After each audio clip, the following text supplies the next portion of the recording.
마태복음 8장 23절에서 27절까지의 말씀을 천천히 함께 읽도록 하겠습니다. 함께 읽습니다. 배에 오르심에 제자들이 따랐더니 바다에 큰 물이 일어나 배가 물결에 덮이게 되었을 때 예수께서는 죽으시는지라.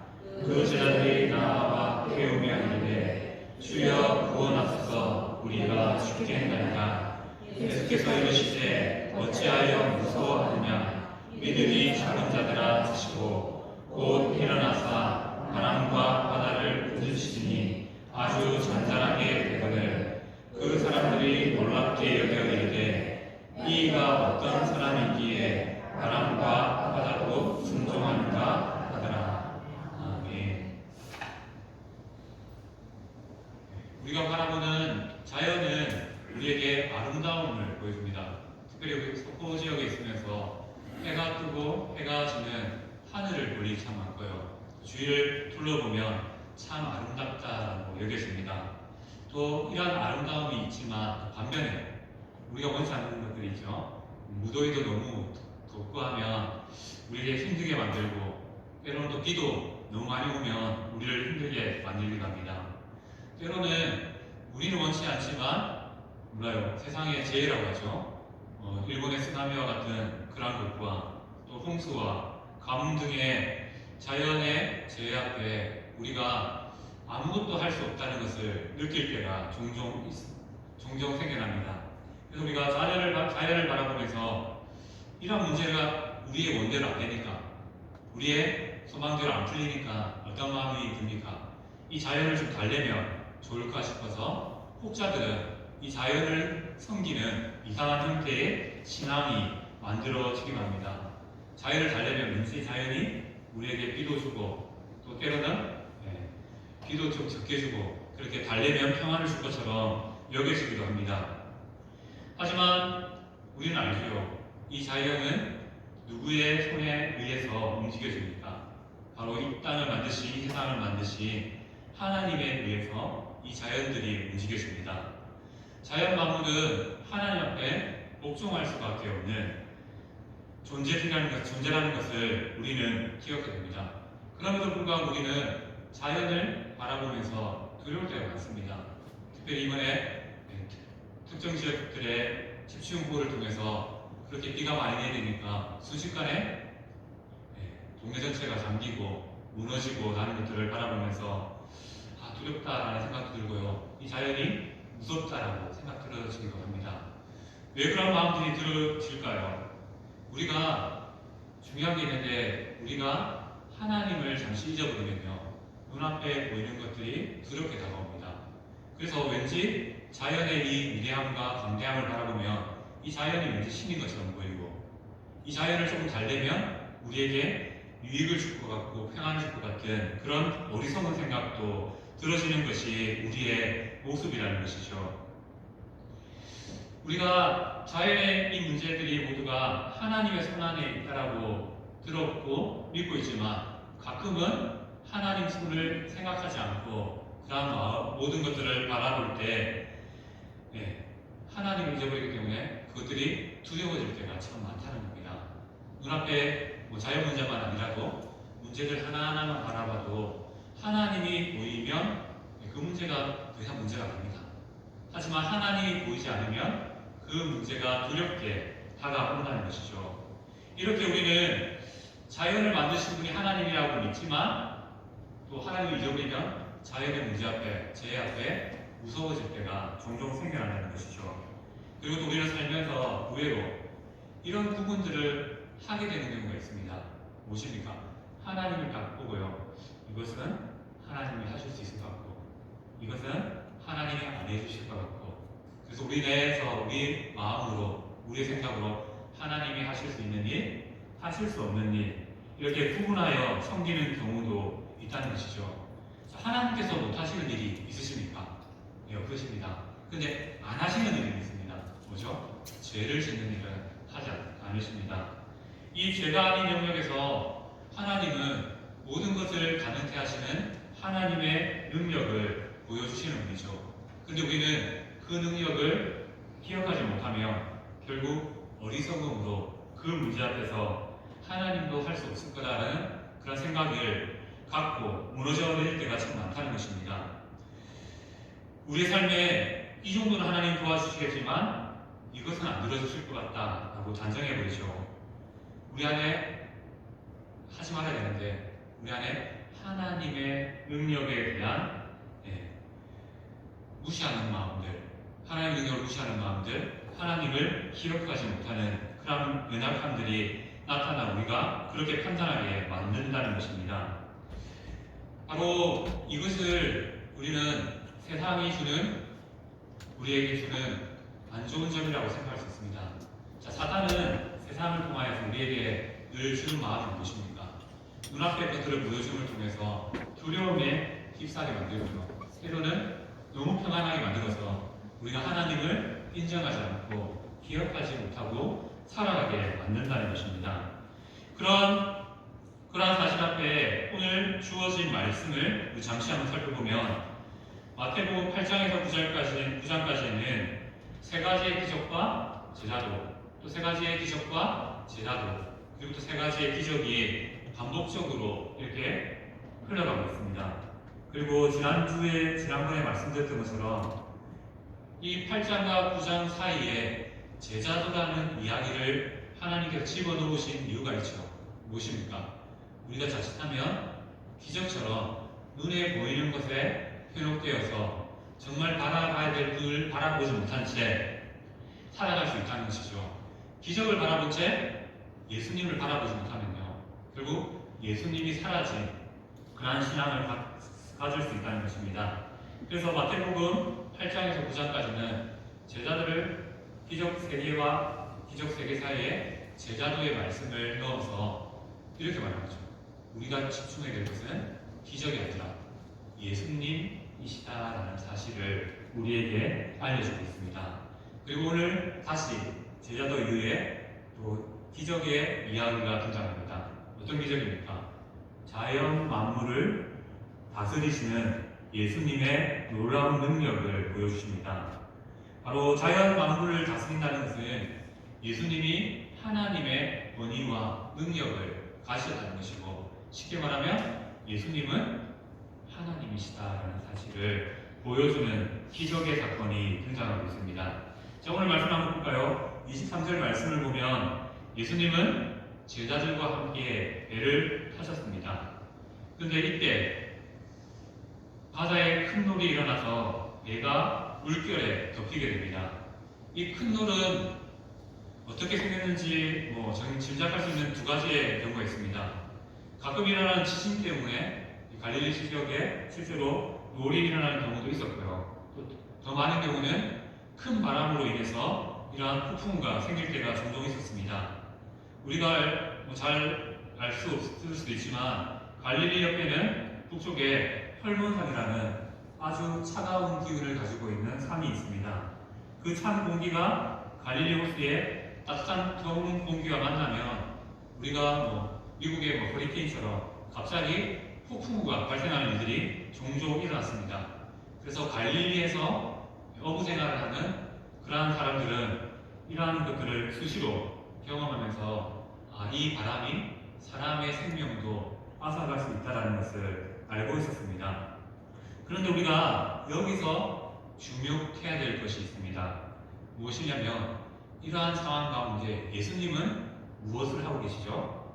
예수님은 주무시고 계신다라는 표현이 등장합니다. 왜 예수님께서 이러한 배가 흔들리는 상황 가운데서 주무시고 계실 수 있을까? 두 가지를 생각해 볼 수 있습니다. 첫 번째는 예수님이 사역이 너무나 고단해서 이 흔들림조차도 느끼지 못할 정도로 너무 피곤해서 주무시고 계셨다라고 말할 수 있고요. 그리고 또 다른 의미가 있습니다. 성경을 말씀을 보면요, 잠을 잔다라는 표현 뒤에는 어떤 내용이 담겨 있냐면요, 우리가 어떻게 하면 잠을 잘 수 있습니까? 하나님께서 나를 지켜주신다는 확신이 있으면 우리가 그 확신 안에서 두려움 없이 잠을 들 수 있습니다. 하지만 눈앞에 많은 문제들이 있고 두려움이 있으면요, 잠이 오는가요? 걱정한다고 잠이 오지 않습니다. 그런 의미에서 잔다라는 것, 주무신다는 것의 의미 뒤에는요, 하나님이 지켜주신다는 것을 확신하기 때문에 이렇게 흔들리는 뱃속에서도 주무실 수 있다는 것을 의미합니다. 이러한 표현들이 성경에 여러 차례 등장합니다. 우리 사보니까 한번 같이 한번 읽어볼까요? 욥기 11장 18절에서 19절 말씀입니다. 함께 읽습니다. 내가 희망이 있으므로 안전할 것이며 두루 살펴보고 평안히 쉬리라. 내가 누워도 두렵게 할 자가 없겠고 많은 사람이 내게 은혜를 구하리라. 말씀이 어렵지만 내가 잘 수 있는 것이 바로 하나님께서 나를 지켜주시기 때문에, 평안할 수 있기 때문에 잘 수 있다라는 그런 의미가 담겨 있고요. 시편 3편 5절 6절 말씀도 함께 읽겠습니다. 내가 누워 자고 깨었으니 여호와께서 나를 붙드시미로다. 천만인이 나를 에워싸는다 해도 나는 두려워하지 아니하리이다. 하나님이 지키시기 때문에 평안히 잘 수 있다라고 고백합니다. 또 잠언에도 이런 말씀이 있습니다. 함께 읽습니다. 내가 누울 때에 두려워하지 아니하겠고 내가 누운즉 내 잠이 달리로다. 너는 갑작스러운 두려움도 악인에게 닥치는 멸망도 두려워하지 말라. 대저 여호와는 내가 의지할 것이니라. 내 발을 지켜 걸리지 않게 하시리라. 아멘. 이 세 부분의 말씀을 통해서 우리가 직접 할 수 있는 것은 이것입니다. 예수님은 왜 뱃속에서, 그 풍랑 속에 있는 뱃속에서 주무실 수 있었을까요? 구약의 말씀들을 근거로 보면요, 하나님이 함께 하시기 때문에 이 자연의 문제, 물론 사람들은 연약해서 그 자연의 문제를 보고 마음이 심히 흔들리지만 예수님은 그럼에도 불구하고 주무실 수 있는 그 평안함을 가지고 있음을 우리가 말씀을 통해서 볼 수 있습니다. 결국 이것이죠. 하나님을 믿는다는 것은요, 내 앞에 닥쳐진 일들 앞에서 평안한 삶을 살 수 있는 그런 비결이라는 사실을 우리가 알 수 있습니다. 왜요? 우리가 믿는 하나님은 성도의 삶을 지키시고 평안으로 인도하시는 분이시기에 우리는 걱정 때문에 잠 못 드는 밤 있을 수 있습니다. 하지만 그 문제를 하나님께 맡기면요, 그 걱정이 오히려 평안으로 찾아오게 됩니다. 그리고 그런 평안 가운데서 달게 잠을 잘 수 있는 은혜를 입게 됩니다.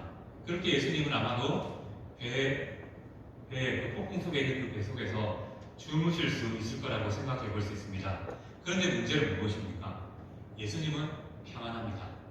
그런데 제자들은 어떻습니까? 난리가 났습니다. 이런 난리가 있겠습니까? 어부였던 제자들은 이 바다의 이 폭풍을 너무나 잘 알았습니다. 풍랑에 죽은 사람들을 너무나 많이 봐왔죠. 그렇기 때문에 이 풍랑 앞에 두려워할 수밖에 없었습니다. 그래서 제자들은 예수님을 깨우면서 이렇게 세 가지의 단어를 고백하죠. 주여 부르고 구원해 주십시오. 죽겠습니다 라고 고백합니다. 이 고백은 바로 당시 다급했던 제자들의 상황을 볼 수 있는 그런 모습입니다. 그리고 또 이 고백은 초기 기독교인들에게는 대단히 의미 있는 고백이 됩니다. 왜 그렇습니까? 주여라는 것 자체가 무엇을 의미합니까? 예수님께서 하나님이시다라는 뜻, 메시아시다라는 뜻이 담겨 있습니다. 제자들은 예수님을 하나님으로 인정하고 있음을 또 우리가 발견할 수 있는 대목입니다. 그리고 구원하소서 죽겠습니다라는 이 고백을 통해서 우리를 살릴 수 있는 것은 예수님밖에 없습니다라는 그런 고백이 담겨 있습니다. 물론 이 상황에서, 오늘 본문의 상황에서 제자들에게 다가온 이 고백은 그냥 눈앞에 상황이 너무 두려워서 정말 죽을 것 같아서 고백한 고백이지만 초기 기독교인들에게는 이 세 가지의 고백이 바로 신앙의 고백이 되었습니다. 주님, 나를 보내주십시오. 내가 살아야 되겠습니다. 나를 살려주십시오.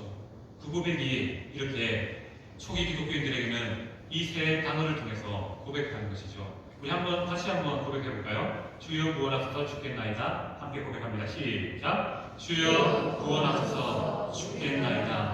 아멘. 바로 우리의 인생 앞에 위기가 닥쳐올 때가 있습니다. 그때 우리는 어떻게 해야 될까요? 바로 주님을 불러야 됩니다. 그리고 나의 상황을 알면서 구원을 구해야 된다는 것입니다.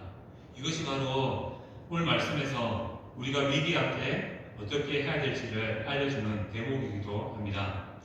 우리는 주님의 구원하심의 은혜가 없이는 하루도 살 수 없는 인생임을 다시 깨닫게 됩니다. 예수님은 이렇게 부르시는 제자들을 향하여서 이렇게 말씀을 하시며 책망하시죠. 어떻게 말씀하십니까? 어찌하여 무서워하느냐? 믿음이 작은 자들아 라고 부르십니다.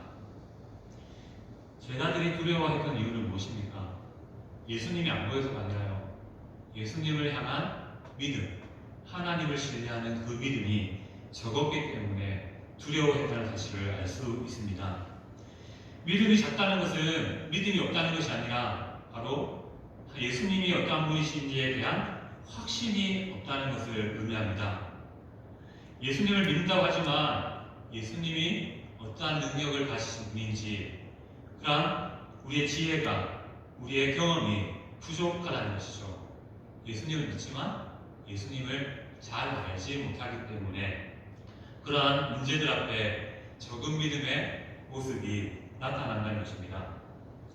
문제 앞에 성도들의 신앙이 드러나게 되어 있죠. 우리는 문제 앞에 어떠한 모습으로 나타납니까? 문제가 크면 클수록 우리는 계속 반복되는 것이지만 예수님이 안 보이고요. 문제에 집착하게 됩니다. 문제가 다른 상태에서 예수님이 어떠한 분이신지 잊게 만듭니다. 결국 그런 문제 앞에 믿음이 없는 행동과 선택을 하게 된다는 것이죠. 왜요? 우리 안에 믿음이 적기 때문입니다. 우리가 연약하기 때문이라는 것이죠.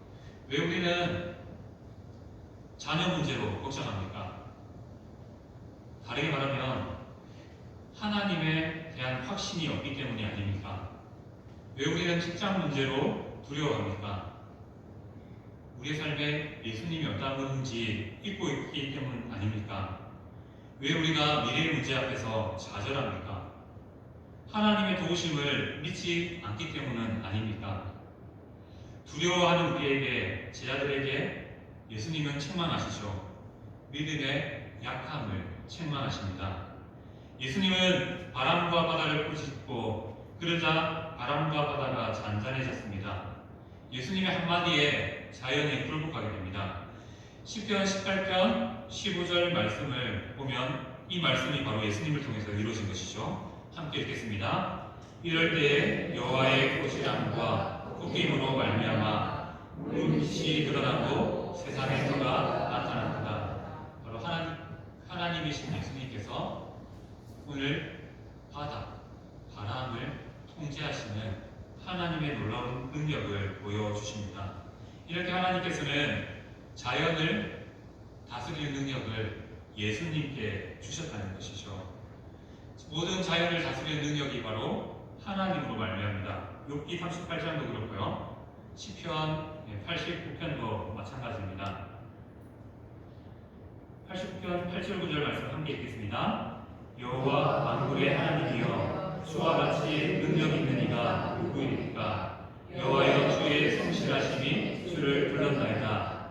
주께서 파도를 다스시며 그 파도가 일어날 때에 잔잔하게 하시나이다. 아멘. 이렇게 하나님께서는 우리 앞에 있는 인생 앞에 있는 풍랑과 파도를 능히 잔잔케 하시는 자연을 통제하시는 능력, 자연을 다스리시는 하나님이심을 오늘 말씀을 통해서 우리에게 알려줍니다. 오늘 말씀의 결론은 이렇게 말하죠. 27절 말씀처럼 제자들이 자연을 다스리는 예수님을 보며 놀랍게 여깁니다. 그리고 또 이렇게 말하죠. 이가 어떤 사람이기에 바람과 바다도 순종하는가? 제자들의 고백입니다. 무엇을 냅니까? 제자들이 정말 믿음이 적기는 적구나. 예수님을 앞에 놓고도 예수님의 하나님 되심을 바라보지 못하는구나. 아직도 여러 부분에서 예수님에 대한 알미 부족하구나라는 사실을 보게 됩니다. 예수님의 제자 중에 어부 출신이 참 많죠. 그들은 바다 자체가 두려움의 장소였습니다. 하지만 하나님께서는 예수님을 통해서 그 두려움을 자연을 통제하는 능력으로 제압하십니다. 우리는 오늘 본문을 통해서 하나님을 확신해야 됩니다. 어떻게 해야 될까요? 우리가 삶의 문제 앞에 두려움을 내려놓는 훈련을 해야 됩니다. 우리 앞에 닥쳐진 문제, 그 문제에 집중하면 예수님이 안 보입니다. 예수님을 모르면 또 예수님의 능력도 체험하지 못합니다. 우리에게 필요한 것은 바로 문제보다 크신 예수님을 바라보는 믿음이고 그 예수님이 어떤 분인지 알아가는 지혜가 우리에게 필요하다는 것이죠. 우리가 믿는 예수님은 자연 만물을 다스리는 분이십니다. 이 말을 좀 풀면요, 우리가 당하는 모든 문제에 해답을 주시는 분이 바로 우리가 믿는 예수님이심을 오늘 말씀을 통해서 우리에게 증명하고 계십니다. 자, 내게 있는 것들을 맡기는 것이 바로 믿음입니다. 내가 나의 힘으로 그 문제를 해결하는 것이 믿음이 아니고요, 내가 할 수 없다라고 인정하고요, 할 수 있어도요 하나님의 도움을 구하면서 그 문제를 하나님께 가져가는 것이 믿음입니다. 하나님께서 원하시는 것은 이겁니다. 네가 그게 힘들지? 한번 이겨봐, 해내봐. 이걸 원하시는 것이 아니라 이 문제를 가지고 하나님 도와주셔야지 할 수 있어요. 하나님 도와주셔야 돼요. 이렇게 하나님을 붙잡기를 원하신다는 것이죠. 바로 그러한 믿음 앞에 하나님의 놀라운 역사가, 능력이 나타난다는 것입니다. 간절한 소망은 우리 안에 하나님을 제한하려고 하는 그러한 어리석음들이 없어지기를 소망합니다. 아, 이거 안 되겠는데? 누가 준 생각일까요? 내 생각이고 사탄이 준 생각일 수 있습니다. 네, 우리의 눈과 우리의 시각으로 보면 안 되겠는데 옵니다. 하지만 하나님의 눈으로 보면요, 하나님 해주십시오. 그리고 하나님은 정말로 그 고백과 기도를 따라서 이루어주시는 분임을 믿습니다.